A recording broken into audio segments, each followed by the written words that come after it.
Hello, welcome everyone. We'll vamp for a little bit while we wait for folks to show up. We're here today with Lindsay Halsey, so really happy to have Lindsay here to be talking about SEO. If you've been to one of the previous sessions with Lindsay, you know you're in store for a lot of great value, a lot of new tips, tricks, all of that, answers to your questions. So if you do have questions, use the chat. You can comment. If you're watching on Facebook, you can comment. If you're on YouTube, you can comment, and we'll see those. So we'll get those questions. So feel free to feed in questions whenever they come.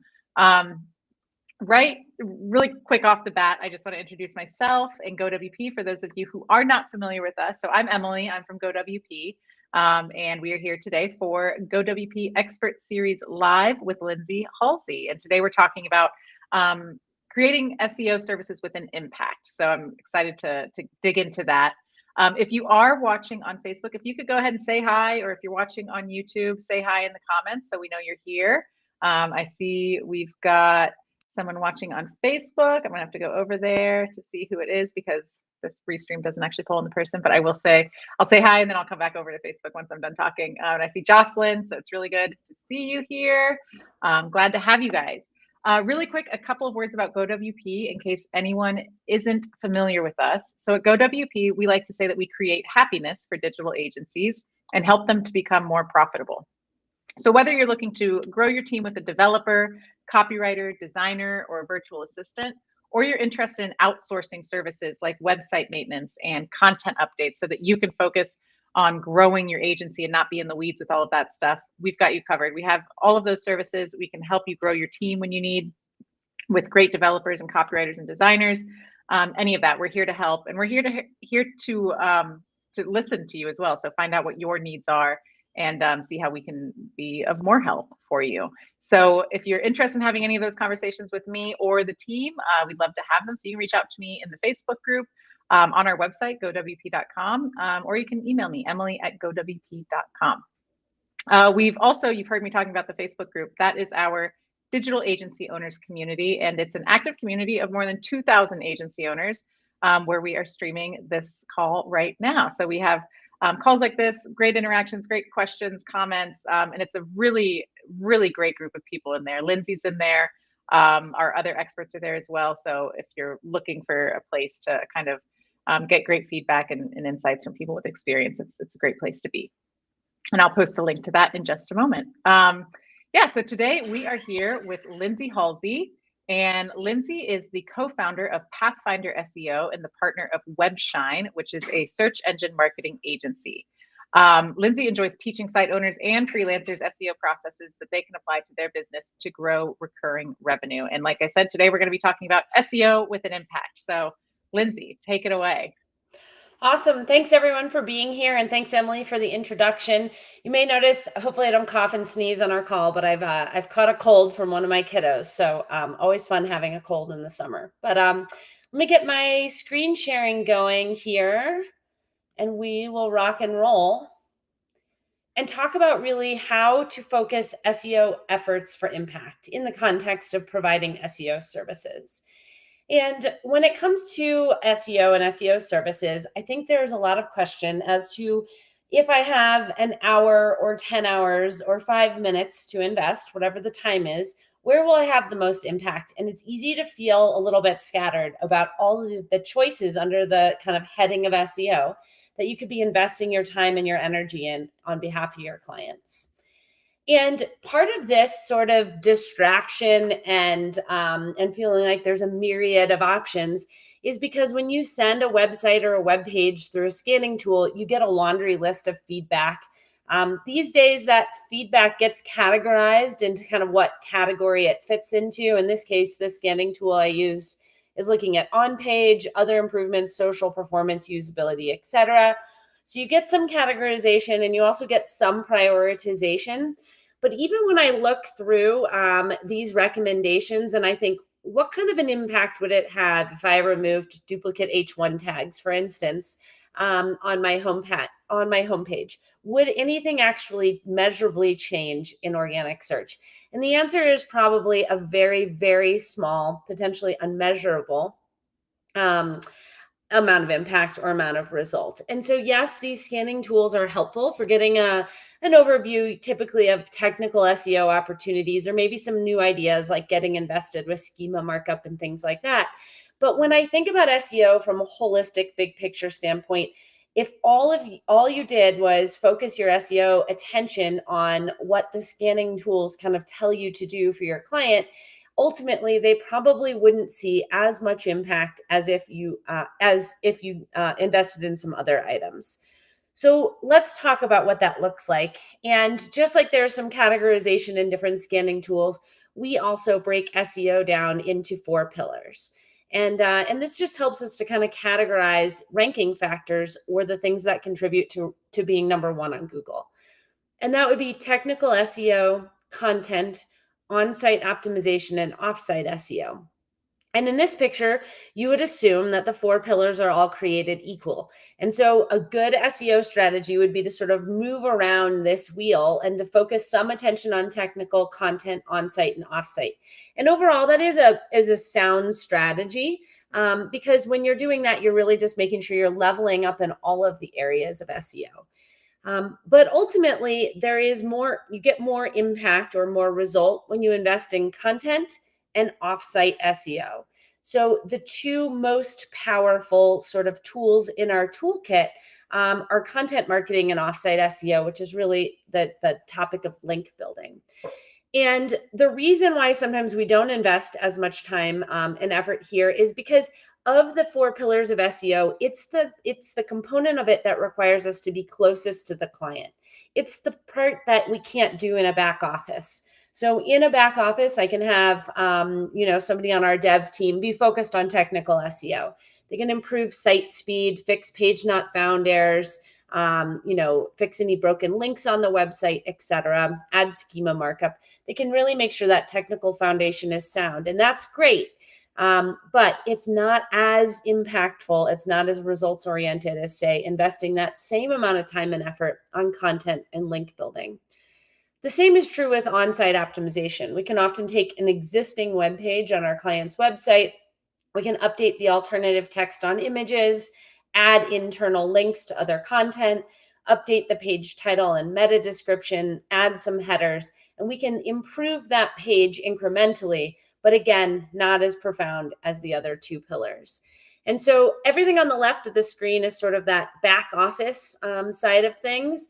And everything on the right side is the part that's really collaborative with our client. And that is ultimately where we see the most bang for our buck, or our client's buck, in terms of investing in SEO. And so today I want to talk a little bit about investing for impact, and that is focusing on content and offsite SEO. And we'll start with number 1, which is just the content piece of the puzzle. And the reason the search engines love content is it's how we share our expertise. And it's that expertise that Google values. Today, content is not always as expert-oriented as it used to be because of the rapid explosion of AI. And so ultimately, when it comes to content marketing and how to be future-proof with your SEO strategy, one of the ways is to really focus on, does this content express expertise and genuine experience in the topic?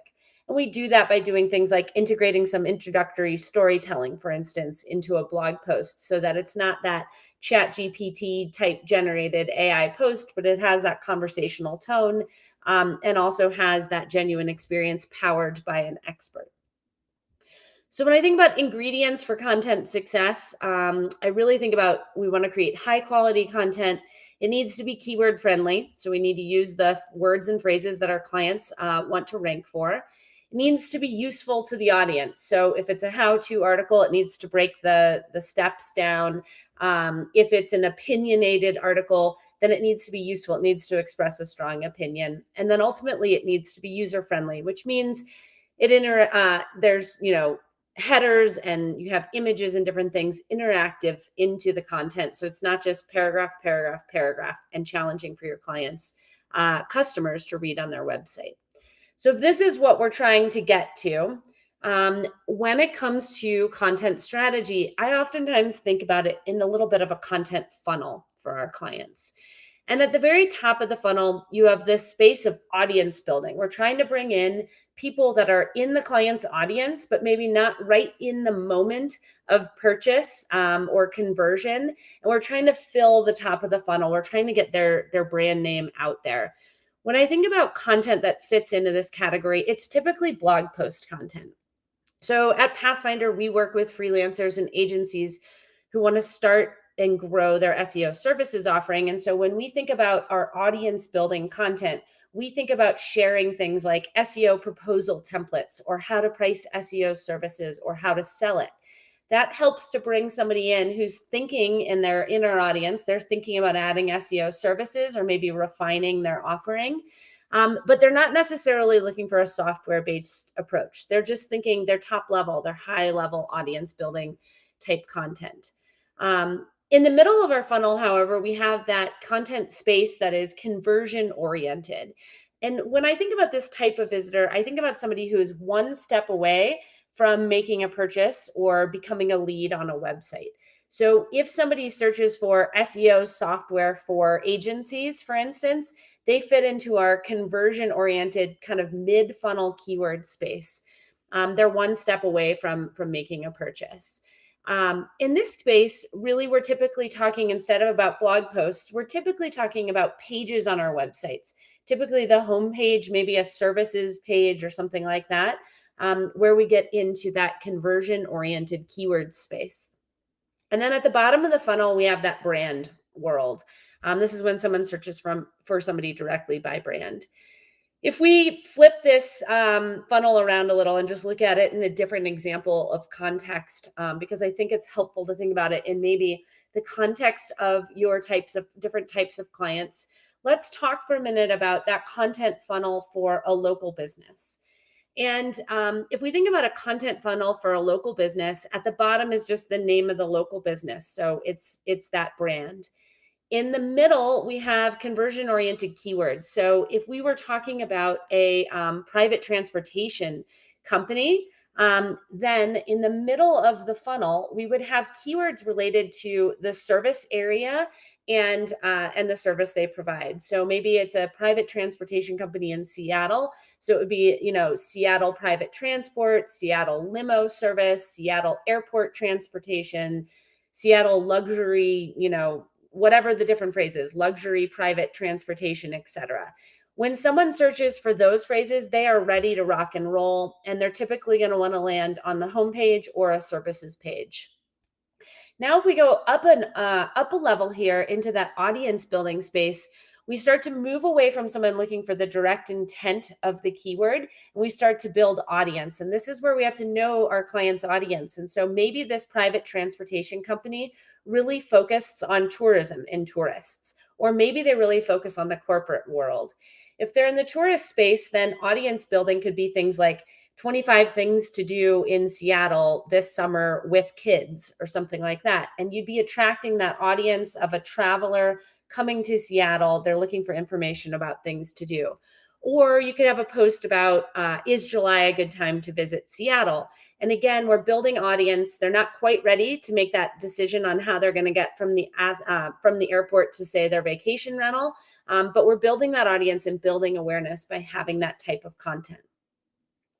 Now, if we go back to that local business client, we're talking about impact, and we're talking about how to stretch their budget, right? And to say, okay, they only have, say, 5 hours a month of our time to invest in SEO. We have to decide which thing to prioritize in this space. And for that local business, I more often than not end up in that conversion-oriented keyword space, mid-funnel. I want all of the traffic that is directly oriented out there to what it is my client does. And the client can compete effectively in this space because it's not overly competitive. The sea is only so big of the number of Seattle-based private transportation companies and the quality of those websites and the quality of the content they're putting out, et cetera. And so for that client, I may have to make a strategic decision that for the most impact for this client in the first 6 months we work together, I am going all in on pages. So I'm going to refine the copy on the homepage. I'm going to build out new services pages potentially for the different kind of subsets of transportation services they provide. And I'm really going to focus my content strategy, my content efforts in that department. I may decide that the audience building piece of the puzzle is either going to happen downstream, meaning 6 months down the road, we'll start to build audience at the top. Or for some local businesses, it may fall into the never category. They may decide that they just want to hone in on the conversion-oriented keywords, and they're just not going to dedicate that budget to go after that kind of bigger brand building keyword space. So being able to communicate this to clients, this strategic approach, and then to lay out your tasks in your SEO offering to focus on where you're going to have the most impact is both of those skills, the project management piece and then also the communication piece, are really integral to offering high value return on investment SEO services. Now I want to talk through a different, bit of context on a client example. Let's say you work with e-commerce stores.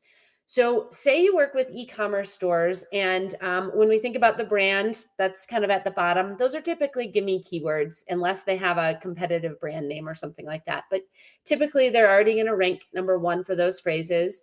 The conversion-oriented keywords typically come into the homepage and then the product category pages.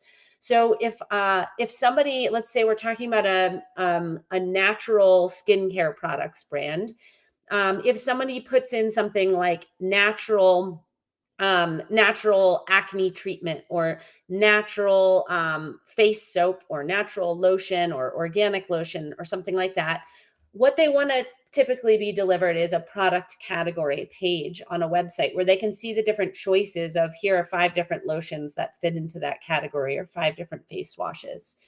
So if I was focused on content strategy and content marketing for this client, improving those product category keyword pages would be a likely place for me to hone in my efforts. On the other hand, we can also go up and we can start to build audience, and we can say, okay, well, they serve people who are looking for anything from the actual products, or maybe they have a problem, like they're trying to solve an acne problem with a natural solution, or they could just be general health and wellness people. So they could be looking for something like, tips on how to have a healthy summer, or they could be looking for things around diet and food and recipes. The C is like ginormous up at the top, right? And for this client, we have to kind of decide what space we can play. In an ideal world, an e-commerce website has a larger budget than that local business client. Maybe they can invest 10 hours a month into their SEO services on an ongoing basis. And if that's the case, then all of a sudden we actually can move in parallel in both initiatives, the audience building and the conversion-oriented spaces. We can move forward in parallel. Maybe we're updating 2 pages a month for the client. One is we're doing something on the blog to audience build, and one is we're dialing in a product category page, and we're focused on those conversion-oriented keywords. They can move in parallel. And that would be a sound strategy because you kind of want this whole funnel.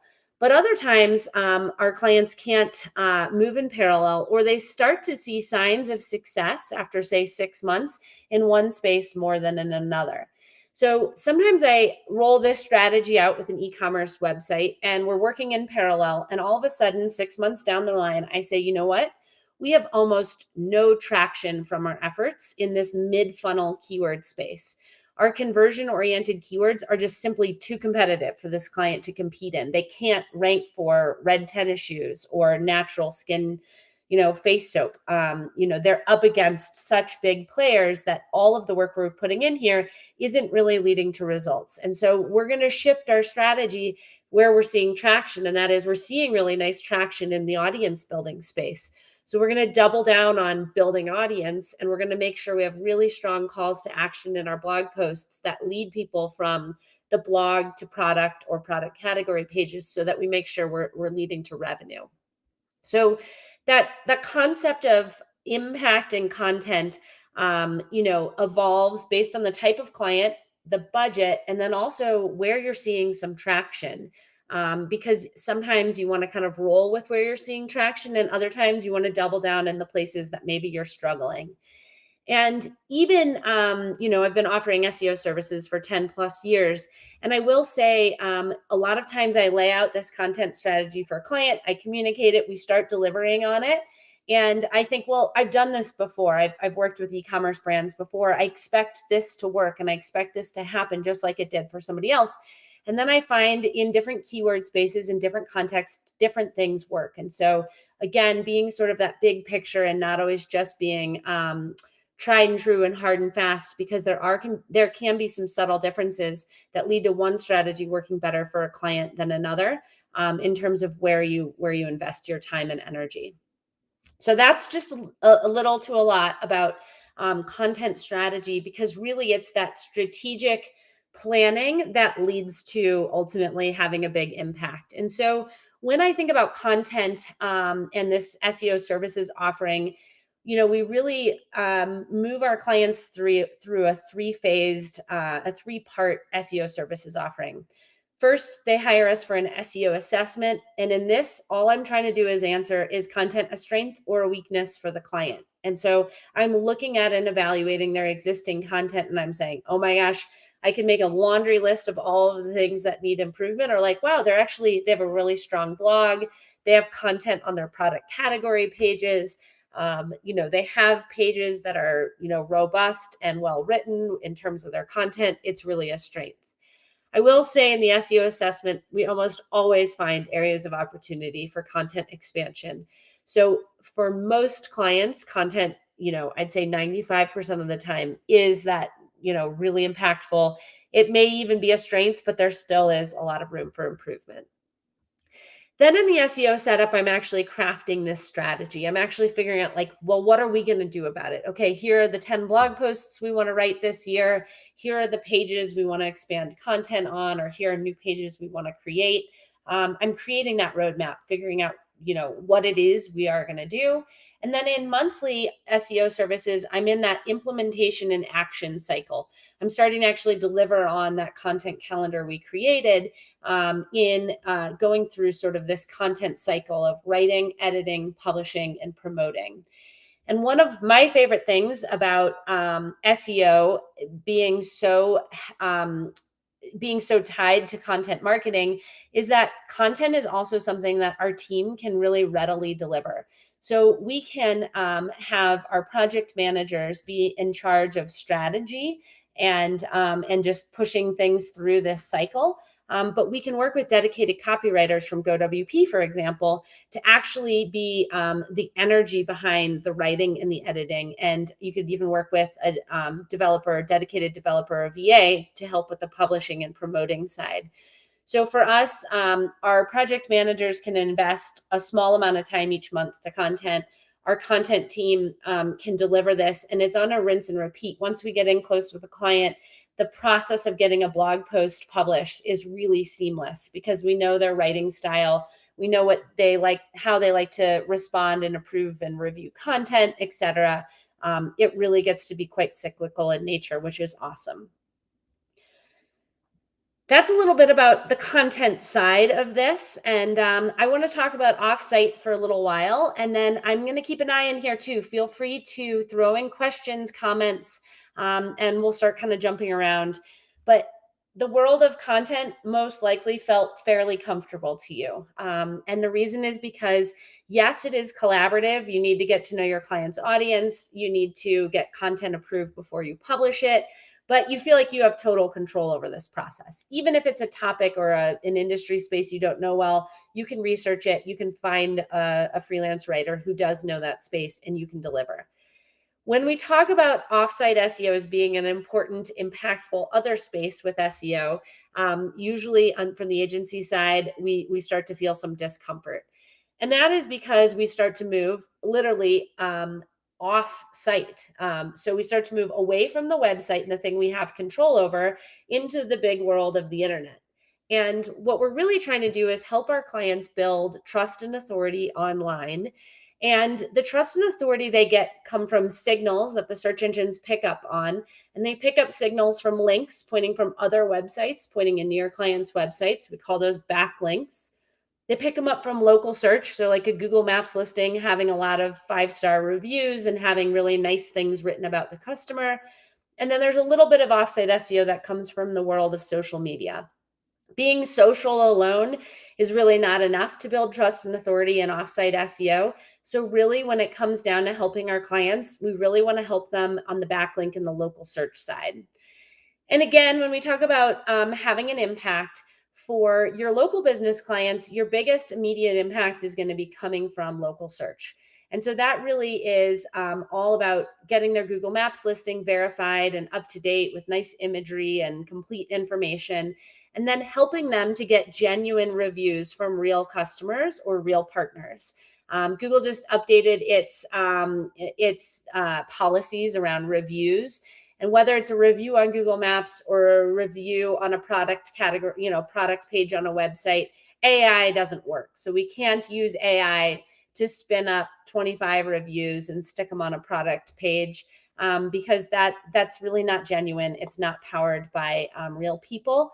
The same is true with Google Maps. We don't want fictitious or bought Google Maps reviews. We want real people to leave genuine reviews steadily over the course of time. And that builds this idea of trust and authority. Jocelyn just asked, why does it take so long for Google Maps to show your name at your location? Maybe tell me a little bit more about where you're going with that one in terms of the question. I'm not totally sure I'm following. The name of the business or the name of the individual reviewer. One thing that I do see with Google Maps reviews is that sometimes they take a while before they get published. And if a client knows they've had a handful of Google Maps reviews and they're not coming forward on the forward-facing side of the Google Maps reviews, like available to the public, you may need to send Google a support request to say, for some reason our reviews are getting flagged. They're not getting published. And, we've had several real customers leave great reviews and we're just still not seeing them. So I'll keep an eye, Jocelyn, if you want to follow up on that with a little more detail. Okay, perfect. I have a client who set up a business profile. The location has a drop pin, but the name of the client doesn't appear on the map. Okay. I think I understand the question is be sort of like when you're in the map view, you can see the businesses there, but other businesses are sort of more highly showcased. And so the names of those businesses are there, whereas in other places, you just are seeing a pin. There can be a lot of different algorithmic related factors in that local search result about who gets how much visibility. Some are things in your control and some are things not in your control. So one thing in your control is like number and quality of reviews. It's not totally in your control, but you can encourage it, or having good categorization, photos, all of those things that you can really do. What's not in your control is like the age of how long the business has been on Google Maps. So sometimes we see businesses that have been verified and sort of actively managed for a longer period of time, getting more exposure on the Google Maps side of things. The other thing that we can see that sometimes leads to that sort of difference in visibility, like there's a whole world of pins, but only a handful actually showcase their name, is another thing we have little control over, which is proximity to center. So Google puts a lot of emphasis on like location. It depends on the different business context, but location, let's say you're looking for a barber shop and you're in a place where there are a lot of barber shops, then location is so specific. So it's either specific because Google knows my location of my phone and it's going to really pop out the barber shops that are nearest to me in this moment, or because the intent of the query, I put in Seattle barbershop and Google doesn't know where in Seattle I want to go because maybe I'm sitting right now not in Seattle. And so there is no like sense. So they're going to showcase what Google considers the center of Seattle and then kind of give more visibility to the businesses that are really close to that pinpoint that also have a lot of good reviews. So there's all sorts of algorithmic kind of calculations going into that visibility as well. But the number one thing you can do for that client is to help them get really good reviews. When it comes to this offsite SEO piece, local search is huge for local business clients, right? Because as soon as Google feels that there is like a legitimacy behind the location, the better. So if you have like a restaurant and you have no Google Maps listing and a really wonderful website, you probably aren't going to get as much trust, because Google says, well, but why aren't you on Google Maps? Do you really exist? Is that really the right address, the right hours, the right hours of operation, etc. So get going with Google Maps. But regardless of what type of business you have, you're going to need some backlinks, and you're going to need more backlinks the more competitive the industry space. And so when it comes to backlink building, our goal is quite simple. It's quality over quantity. So I don't need 10,000 of these. I need really good ones. And really good ones mean they come from legitimate websites that are sort of in our own neighborhood. It doesn't mean necessarily geographically, but maybe more industry based. We don't need, Pathfinder doesn't need a link from, say, an auto dealership. We have no relationship in the real world with auto dealerships. What's really helpful for us is when we pick up a link from a partner in the same ecosystem we're in, like GoWP, and vice versa. We can show our real world partnerships by linking to each other's websites. So if that's our goal, then in our SEO services offering, we get into the idea of link building with the assessment. We introduce the client to the topic, and we do an authority assessment. We see where are they right now with a measurement of sort of trust and authority coming from their backlinks, and how does that compare to the competition. This helps us to understand how much of a strength or weakness their existing backlink network is. The next thing we do is we get into the setup. We start to actually define the link building strategy. Like, what are we going to do to go out and get more backlinks? How are we going to actually take action? And then in monthly, we get into link building collaboration, and collaboration is the key word here, because this is the piece of SEO that's going to require the client's most active participation. And that can be one of the things that makes it challenging. And so really, on the one hand, I just showed you this SEO services offering is how we talk about link building, but I really think link building actually starts in the sales process. And so when I talk to clients or prospects in this context, I let them know that we can do 80% of SEO for them, but then we're going to request their participation in the other 20%. I can start to let them know what that 20% looks like, but link building is a big part of that 20%.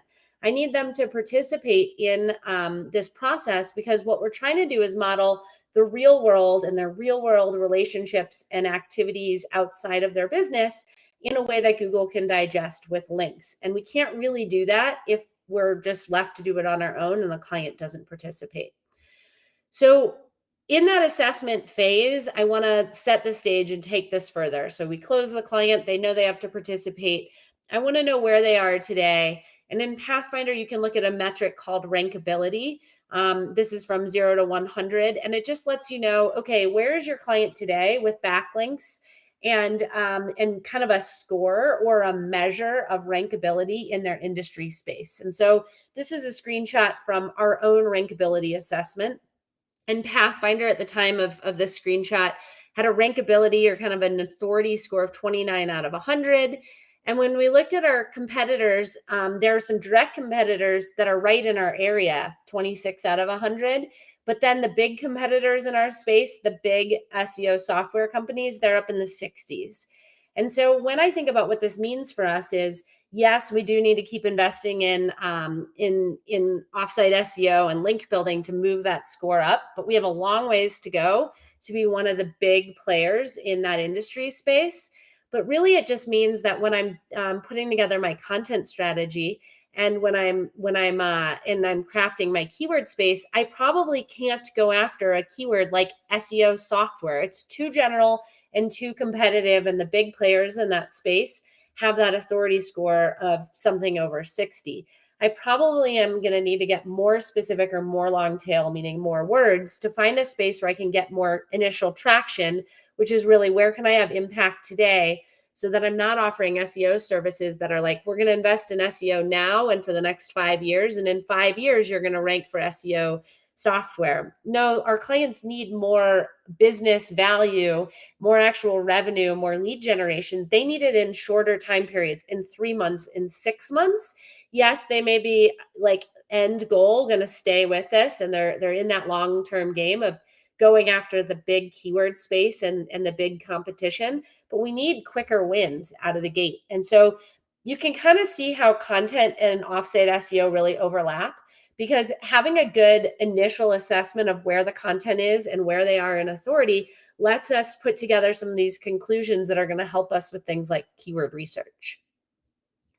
So now that I kind of know what the stage looks like, and maybe I've communicated this to the client, like, wow, offsite SEO is a strength of yours, or like, wow, offsite SEO is an area we're going to really need to put some effort in.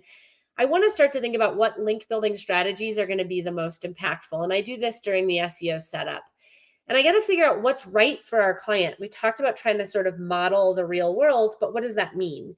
And what it really means is kind of going through different link building strategies and figuring out the ones that make sense for that client. And when I think about some of these strategies, some areas are things like thought leadership. So writing guest blog posts would be an example of thought leadership, or being a guest on a webinar series or in a podcast. That's a way of them sharing their expertise, with a broader audience. And when they do that, they're going to get a link back from the podcast website, the webinar site, or the guest blog. They can craft links back to that website. On the other hand, you have sponsorship and events. So businesses that, sponsor anything from a local event like a kids hockey league to sponsoring more national events like WordCamp US or something like that. That's a whole space where when you do those things, businesses pick up backlinks.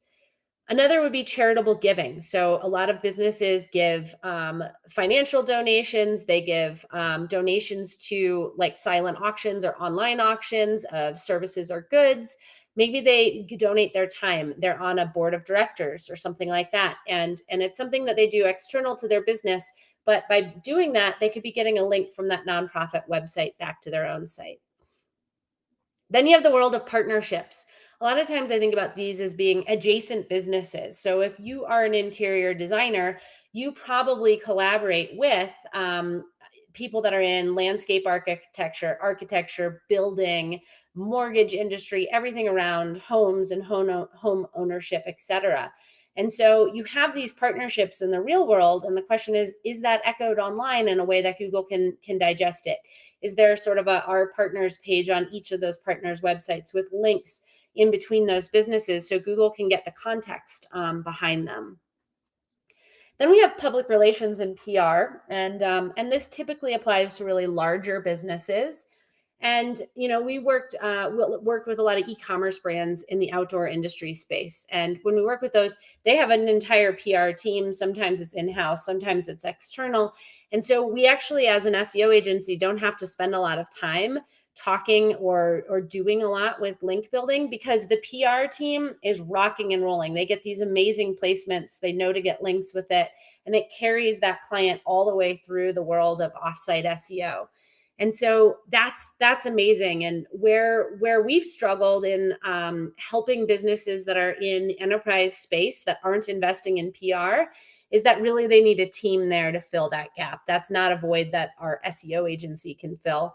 And so PR, is bigger business, bigger enterprise typically of who's investing there, but it can sometimes be enough to carry the entire strategy.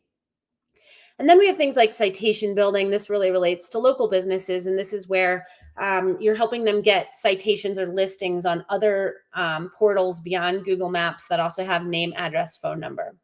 And so these are different topics and ideas. And as an SEO provider, where you want to start is getting to know the client to know what fits their model. And so sometimes you just kind of know some of these things right out of the gate. And other times you need to ask pointed questions to get to know the business, to know what's going to work. Because if it's a natural inroads, it's going to go really well. And if you're pushing up against something that's unnatural to the business, it's not going to go well. So we work with an e-commerce brand. They sell wholesale mugs like that you get things printed on.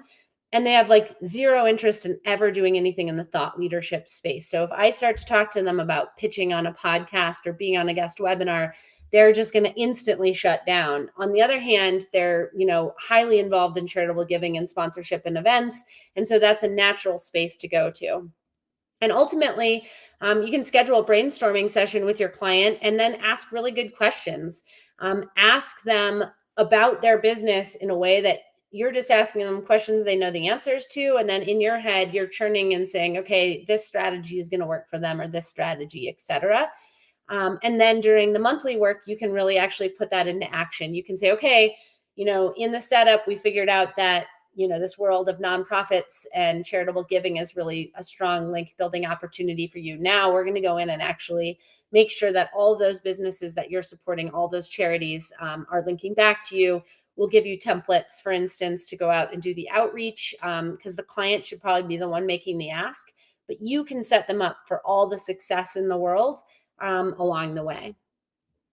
So this is going to kind of go into a question that's coming over from Facebook, as it's so hard and you do the brainstorming and then it's still a challenge, and then you end up doing blogger outreach. And there are a lot of different services, Fat Joe being one, and it feels like cheating. And so sometimes our clients don't participate. That's always shocking, right? They don't respond to an email, etc. Or this is just a world that they're not going to do anything in. And when that happens, we are sometimes faced with still needing to take action. And so one thing that we can independently do to build links on our clients' behalf is what's considered buying links, but it's not at scale. So it's sort of a gray area of SEO. And the concept is blogger outreach. And so this is a screenshot from a provider called Digital Web Solutions. You can also, Fat Joe, there's a lot of blogger outreach services, but basically you pay for the placements. And so I can come in and buy a package. Maybe I go and buy 5 placements. I always want to make sure it's above domain authority 30 listings. So pretty high quality websites. And then the service goes out and I tell them what anchor text I want in the link. And where I want the link to point, but they go out and they get the relationship going, usually with bloggers. They get an article written and they get a guest post placed on that blog. Quality is variable, but again, it's not at scale. And so the biggest risk to this is Google realizing that this blogger is doing some legitimate blogging, but then also selling some real estate by doing this type of service. And so, that site sort of gets demoted in Google's eyes and isn't as strong of an authority. But again, it's not at scale. So I think the risk is relatively low. And this is just not my favorite means of building backlinks for clients. I think of our 50 plus monthly SEO customers at our agency Webshine, we engage in blogger outreach for 2 or 3 of them. And it's really the ones where they are radio silent, they pay their bill, they have a healthy SEO budget, they need help in offsite SEO, but they're not going to do anything. And so I'm still trying to look for impact. And this is one of the only ways that I can really move the needle and try to help them move forward in that period of them not being willing to participate. So I don't necessarily think it's cheating. It's a shortcut. It's an outsourced scale, entity that you can use for your agency, and it is a means to helping clients. It's just only impactful for typically a small number of your clients, and all of these other things that are on the strategy list are going to be more impactful. And there's a comment: all of our clients are like this. Literally no action. And so that's really normal. And you have to decide, sometimes it's okay. If their domain authority is actually pretty good and they're not taking action in the link building space, you may not do blogger outreach because you're they're fine. We'll just rest on our current positioning. We're going to be okay. But on the other hand, if their domain authority is really lacking and they're not taking action and they have a healthy budget for you to work with, then you're probably going to want to invest in blogger outreach. And I make that very transparent to clients when we do this. We're going to, this is not our preferred strategy, but this is how we're going to have to approach this to keep moving forward in this area. So this has been kind of big picture, how to have more impact. And ultimately, one of the things that can help us as SEO services providers is always trying to challenge ourselves in those first 3 months of onboarding a new SEO client, is asking ourselves, where can we have some of the most immediate impact? Because we need a couple of quick wins to keep the client on board and to get them more engaged. If they see a quick win or two, they're more likely to engage. And so when I think about those quick wins, I always think about where the client is today. And some of the most impactful work I can typically do has to do with things like getting their Google Maps listing dialed in, or expanding and updating homepage content, because that's the most powerful page on the website. And if I get good keyword usage in there and really double down on homepage, I may see more immediate result for them in their keyword space. And then some things can be relative to where they're getting started. If I have a client with a brand new domain, meaning they have like no trust and authority online, they just launched this new business site, then just ranking for their name is going to take work and will be a success. And I can make that happen by doing little things like not just on-site SEO, but by doing things like giving them a link from my own agency website to their website to get them started with building some trust and authority to even get their site indexed by Google. So we're looking for these areas of impact, and we're trying to focus or double down our efforts there while still doing some basic SEO maintenance in the background. And that can be hard to kind of map out or envision. What does this look like when we're in that monthly SEO retainer? And so at Pathfinder, we have a whole section dedicated to monthly SEO, and it breaks tasks down into the different categories of things you can do for your client in each space. And then within each of these kind of basically process documents, you have a little bit of a what, why, when, and impact. So you can get a sense of how frequently you should be turning to a task like this, what kind of impact we think it'll have. And then if your project managers need a little bit of a rundown, essentially, on how to actually do the thing, we have all of the how broken down in the step-by-step process documentation for you. So that's in Pathfinder. And then it all kind of comes together in this, what I'll call like a little bit of a choose your own adventure when you're a project manager, is needing to lay out, okay, what should we go do next in August? What should we do in September, et cetera? And so there's some resourcing here as well. And then a little bit of a roadmap as to what different monthly SEO plans may look like, split by local and national clients, and how you may invest that budget for impact by having sort of these task layouts. And we even have it over in ClickUp. And one of the things I really teach our project managers to do is to come in here and to, as you kind of customize the plan for each client or the roadmap, you're questioning, is this going to be impactful for the client? If yes, keep it there. If no, maybe pull it down the list or delete it from the list entirely and find something that is. But kind of dragging and dropping and creating those monthly roadmaps for clients and keeping things really dynamic based on the results you're seeing. So those are a few added resources available out there in the world of investing monthly SEO, in this case, efforts for impact. We have 10-ish minutes left, and I've been trying to get through some of the questions here, but I know there's a few I've missed. So why don't I change pace here, and we'll go in and answer some questions, and if that works for you all. So I'm just going to scan up in time, and it looks like one of the questions came from Facebook. Can you speak to any strategies for watching out for keyword cannibalization? I've had to deal with this for a client lately. Google picks up certain pages for keywords that we haven't slated for that keyword term. And so, yes. Okay. Okay. And then on a side note, there's a comment from like the value of focuses on changing content on pages and resubmitting and things. And will I make the slides available? So yes, slides are available. Let me actually just make sure these slides get available to you right away, because sometimes after copy link, there we go. So I am going to drop this into the chat here if I can figure out where it is. And I don't know, I'm new in this res stream world, but I'm going to drop this in, and Emily, it might go to you.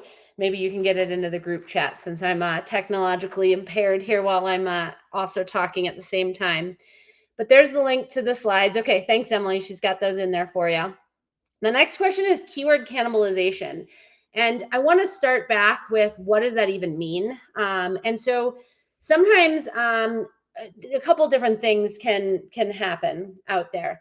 So the first thing that can happen out there is that different pages can rank for a keyword than we intended to have rank. And so maybe you think that this blog post should rank for this keyword because you wrote this blog post dedicated to this keyword space, but then this services page over here is actually getting the traction for it. Or vice versa, or something, sort of like the intent of what you're putting out there in the world, what you thought was the best page for that keyword is not actually what Google is finding and giving best fit page there. And so when I see that happen, where Google's picking up pages for keywords, I identify that typically in the Search Console. So I'm in the Search Console and I'm looking at, and let me try to, I don't have like an example of this from a client in my head immediately to pull from, but let's say I come into the Search Console and I look at the performance report and I say, okay, this is a really great keyword, and I click on it and then I see what page is ranking for it. Let's say I pull this up and it's thinking for a minute, but it starts to show multiple pages and it's not the page I thought that should be getting #1 traction for it. Well, in all the years I've been doing SEO, my initial approach was like to go double down on the page that I wanted to rank for that keyword and to make it happen. Like to add more content to like really make sure that page that I want to be the #1 page is going to get the traction for that. But what I found is actually you're like swimming against the current with Google. You might as well roll with it. If Google likes some other page for a specific keyword and you can make it work, then I would actually double down your effort and like go and swim with the current and go in that direction. And so that might mean redirecting the page you intended. So you don't have like 2 pages with that focus. You might redirect that other page that's like not working, the swimming uphill or upstream page, over to the one that's working, etc. So that's the #1 thing that I would say is, this is not a way to scan for keyword cannibalization, but one of the ways to kind of identify it sometimes is you take one of those top queries and then you look at the pages and you see multiple pages in here ranking for that query. And all of a sudden you're like, uh-oh, Google is sort of torn between 2 pages. And yeah, you had 10 pages coming up for one keyword. Try to consolidate, like identify what's going on there. Sometimes the reason this other page is doing better for a page or for a keyword, even though it doesn't use the keyword very much, sometimes actually comes from offsite SEO. So maybe it picked up like 1 or 2 really good backlinks out there over time. And then all of a sudden, Google like loves that because that page has these strong backlinks, even though there's not a lot of content on it. So that's how I tend to approach it. Is now I just run with whatever's working for Google and try to make it work for usability in the site. The other comment was you have an SEO colleague who's found good value in basically changing content on pages and resubmitting them and other things. And I totally agree. I still think that's a focus on content if it's done right. And that is, if I were to take a blog post on our website, and I actually I don't do enough SEO on our own website, but if I come in and I take a blog post on our own website, one of our top performing posts is this how to start an SEO business post. I revised it basically a year ago. And one thing that I could do is go freshen this post up. And if all I did was just like change around a little bit of content and then give it a new date, I don't feel like that's enough of a lift to be genuine. I feel like instead I really need to get in there and actually really try to make this content better. And so most likely in the last year, I've come up with new ways to teach on this topic or some new resource or just some new section to add, or maybe some value add to put in this post. And so part of my content strategy isn't always creating new content. A lot of times it's revising existing content. And when I do a revision, I start by seeing which keywords I should use in that revision by looking at the queries report for it here. Then I look to see like, how can I revise it and make it better? Should it be longer, a new section, more keyword usage, some kind of a handout or a giveaway as part of the post? Should I make a video for it, etc.? And then once I actually implement those changes, I give it a new date and I can resubmit it to Google. And all of a sudden the post is a little better. So it does better. It has a more recent date on it. It does better. But just simply, and I've had clients try to do this, take a shortcut and essentially all they do is put a new date on it and then resubmit it to Google. And they do that for a bunch of posts. there's not enough value there to really warrant a new date because no new value was done. And so to us, that's not a content revision. That's not an SEO strategy. That's sort of gamey and not what we'd recommend, nor do I see a lot of result when clients do that. Awesome. Oh, she doesn't believe in blogging for content and adding more content. Yeah. So thanks for following up on your question. In terms of, not adding more content or not blogging, for our clients, content is really still the backbone of their SEO strategy. And it's not always about blogging. We have plenty of clients that either can't afford to blog or don't want to, or it's just too far out there in the audience building. And so their content strategy is all about expanding content on existing pages, doing things, if we kind of come back here into Pathfinder, doing things like adding FAQ content to a key page or adding testimonials to key pages. Really, it's content marketing with a little bit of added like usability and design and just enhancement of the website. So awesome. Now we're down to just a couple of minutes. Emily, any other questions that I've missed here? I'm trying to scan through.